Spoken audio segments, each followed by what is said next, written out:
പുറപ്പാടിൻ്റെ പുസ്തകം 37-ാം അധ്യായം 1 മുതൽ 9 വരെയുള്ള വാക്യങ്ങൾ. ബെസാലേൽ കരിവേല തടി കൊണ്ട് പേടകമുണ്ടാക്കി. അതിൻ്റെ നീളം 2.5 മുഴം ആയിരുന്നു. വീതിയും ഉയരവും 1.5 മുഴം വീതവും. തനി സ്വർണം കൊണ്ട് അതിൻ്റെ അകവും പുറവും പൊതിഞ്ഞു. അതിനു ചുറ്റും സ്വർണം കൊണ്ടുള്ള ഒരു അരികുപാളി പിടിപ്പിച്ചു. 4 സ്വർണ്ണ വളയങ്ങളുണ്ടാക്കി 4 മൂലകളിൽ ഘടിപ്പിച്ചു. ഒരു വശത്ത് 2ഉം മറുവശത്ത് 2ഉം.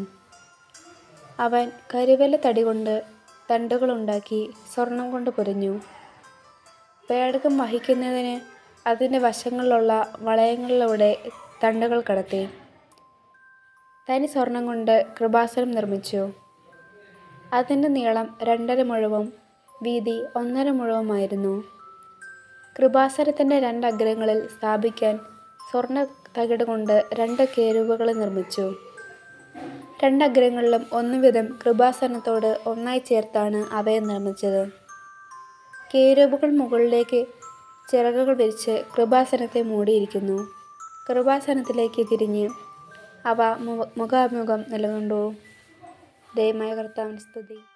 വിശുദ്ധ ലൂക്കാ എഴുതിയ സുവിശേഷം 8-ാം അധ്യായം 19 മുതൽ 21 വരെയുള്ള വാക്യങ്ങൾ. അവൻ്റെ അമ്മയും സഹോദരരും അവനെ കാണാൻ വന്നു. എന്നാൽ ജനക്കൂട്ടം നിമിത്തം അവൻ്റെ അടുത്ത് എത്താൻ കഴിഞ്ഞില്ല. നിന്റെ അമ്മയും സഹോദരനും നിന്നെ കാണാൻ ആഗ്രഹിച്ച് പുറത്തു നിൽക്കുന്നുവെന്ന് അവർ അവനെ അറിയിച്ചു. അവൻ പറഞ്ഞു, ദൈവവചനം ശ്രവിക്കുകയും അതനുസരിച്ച് പ്രവർത്തിക്കുകയും ചെയ്യുന്നവരാണ് എൻ്റെ അമ്മയും സഹോദരരും. നമ്മുടെ കർത്താവായ മിശിഹായ്ക്ക് സ്തുതി.